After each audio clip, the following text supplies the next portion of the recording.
Indonesia adalah negara yang besar, yang memiliki khazanah dan sumber daya berlimpah untuk tumbuh sebagai bangsa maju di pentas dunia.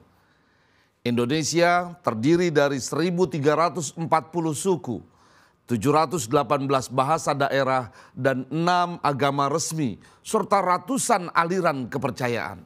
Semuanya dilindungi dan dijaga dengan semangat Bhinneka Tunggal Ika yang dicengkram erat oleh Garuda Indonesia untuk memastikan Pancasila menjadi nafas berbangsa dan bernegara seluruh rakyat Indonesia.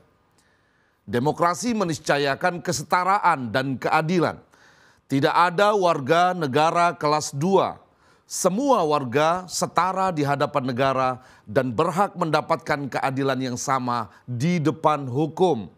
Tidak boleh ada identitas komunitas tertentu atau kelompok keagamaan yang pongah dan jumawa memaksakan kehendaknya dengan demo berjilid-jilid, apalagi ditunggangi oleh kelompok radikalisme dan pengasong khilafah yang mengatasnamakan agama tertentu memiliki tujuan mengubah dasar negara.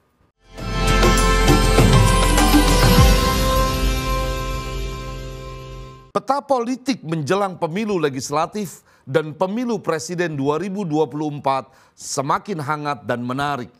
Setelah beberapa waktu yang lalu kita disajikan drama salip-salipan elektabilitas antara Prabowo Subianto dan Ganjar Pranowo yang membuat Anies Baswedan semakin ketinggalan di belakang. Lalu aksi saling ancam di antara anggota koalisi partai-partai yang mengusung Anies Baswedan di Koalisi Perubahan dan Persatuan maupun mengusung Prabowo Subianto di Koalisi Kebangkitan Indonesia Raya. Partai Demokrat mengancam akan mengevaluasi dukungannya kepada pencapresan Anies Baswedan jika tidak segera mengumumkan calon wakil presidennya. Kita tahu kalkulasi politiknya. Di antara ketiga partai utama Koalisi Perubahan untuk Persatuan atau KPP tidak ada yang menonjol. Salah satu batal berkoalisi, Anies Baswedan akan gagal menjadi capres. Karena itulah Anies Baswedan dan kubunya buru-buru membuat narasi bahwa dirinya dijegal untuk menjadi capres. Segala argumen dikeluarkan. Mulai dari hasil survei di semua lembaga survei yang menyebutkan elektabilitasnya semakin merosot hingga menuduh Jokowi cawe-cawe terhadap pelaksanaan Pilpres untuk menjegal dirinya.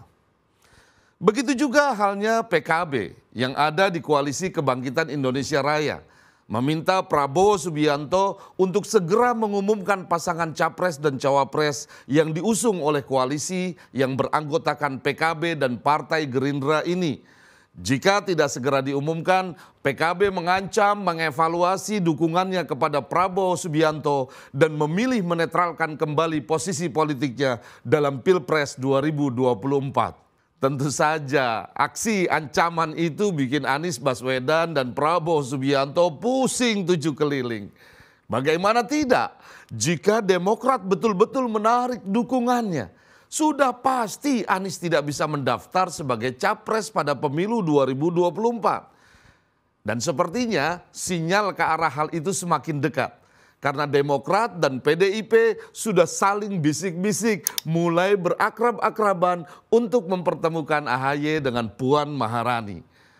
Mencoba mendamaikan Demokrat dengan PDIP yang lebih dari satu dasawarsa, hubungannya ibarat air dengan minyak. Setali tiga uang yang terjadi pada Koalisi Kebangkitan Indonesia Raya juga hampir sama.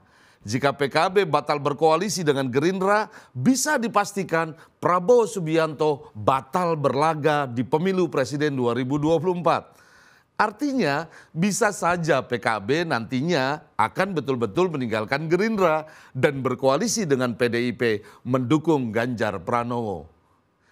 Kecuali jika kemudian Gerindra yang ditinggalkan PKB berkoalisi dengan PKS dan Nasdem yang ditinggalkan Demokrat. Mengusung Prabowo Subianto dan Anies Baswedan sebagai pasangan capres dan cawapres baru. Semakin menarik kan dunia politik kita. Anyway, yang paling penting dari semua itu adalah memilih capres terbaik tidak cukup hanya dengan melihat rekam jejaknya saja. Lihat juga komitmen dan konsistensinya terhadap pembangunan kehidupan berbangsa yang majemuk ini. Perhatikan juga siapa saja yang menjadi pendukungnya. Dari ketiga bakal capres yang paling unggul elektabilitasnya, menurut beberapa lembaga survei, hanya Ganjar Pranowo satu-satunya capres yang memiliki komitmen terhadap anti-radikalisme dan peduli kepada toleransi. Komitmen itu tidak hanya dinyatakan melalui pernyataan, tetapi secara tegas diimplementasikan dalam tindakan dan kebijakan. Sebagai Gubernur Jawa Tengah, Ganjar Pranowo mendukung kurikulum anti-radikalisme dikembangkan di ranah pendidikan. Tidak tanggung-tanggung, Ganjar sendiri turun ke bawah membuat program Gubernur Mengajar. Melalui program Gubernur Mengajar, Ganjar berinteraksi langsung dengan pelajar tanpa tedeng aling-aling, tanpa jarak, tanpa sekat batas. Pelajar bisa bertanya apa saja, lalu Ganjar Pranowo menjawab seraya berkisah dengan mengusung tema kebangsaan. Beberapa kali Ganjar juga menggandeng Napiter alias ex-narapidana terorisme untuk menyuarakan deradikalisasi kepada masyarakat.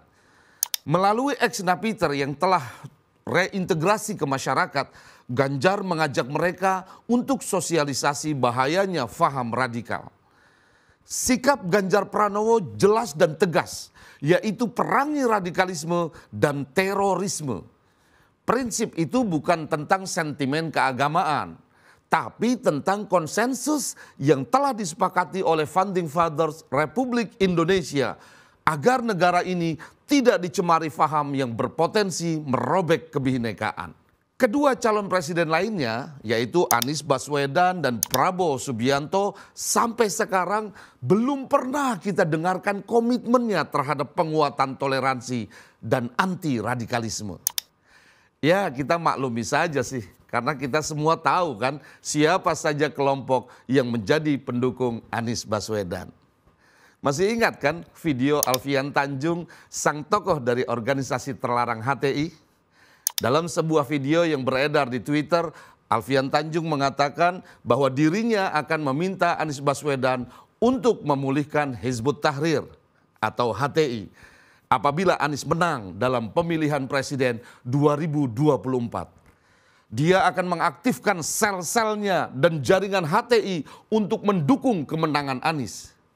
Bahkan secara terang-terangan Alfian menyebut Anies Baswedan sebagai sosok kunci tegaknya khilafah di Indonesia.